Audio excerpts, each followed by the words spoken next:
In this lesson, we'll review an advanced math problem. We're on page 907, question 18 out of 20. We know this is a difficult problem. We're told that this figure, we're given part of a circle. We're told that the circumference of the whole circle equals 45. And we're just given this arc, which is part of the circumference. And we're told that lengths of 2 and B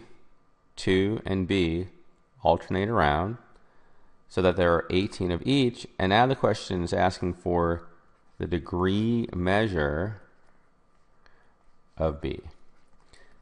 All right, so the first step, whenever you have a question like this where you're given an arc and then you've got to convert the units, whether it be to a sector or in this case the degree measure, you need to expand it to the whole shape.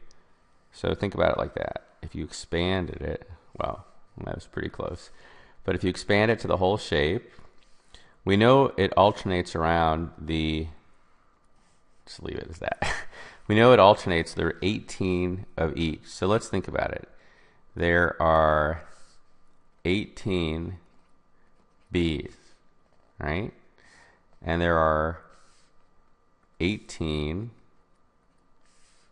2's.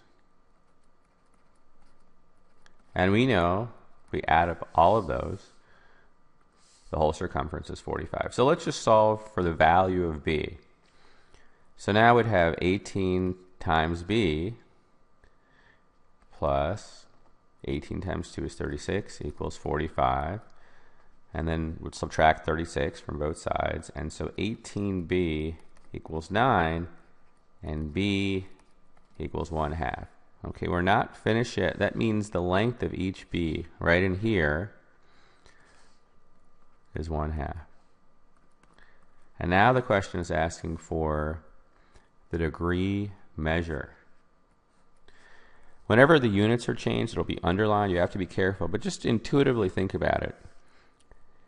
This B, 1B, is what proportion of the whole distance around? The whole distance around is 45. So each B has a length of 1/2. So let's think about it.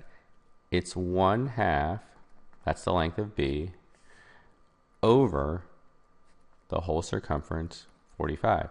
So each B is 1/90th. That's the proportion. So if we draw like this here, that is 1/90th. And now this would go to the center. Drawing's not so good, but you can follow, right? So one last step. If we know this is 1/90th of the whole circumference, what's the degree? So once you have the proportion, just one last step, we know that obviously they're 360 degrees.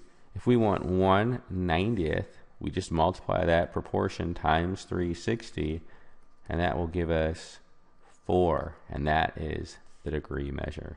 The answer is A. All right. Thanks for watching. See you next time.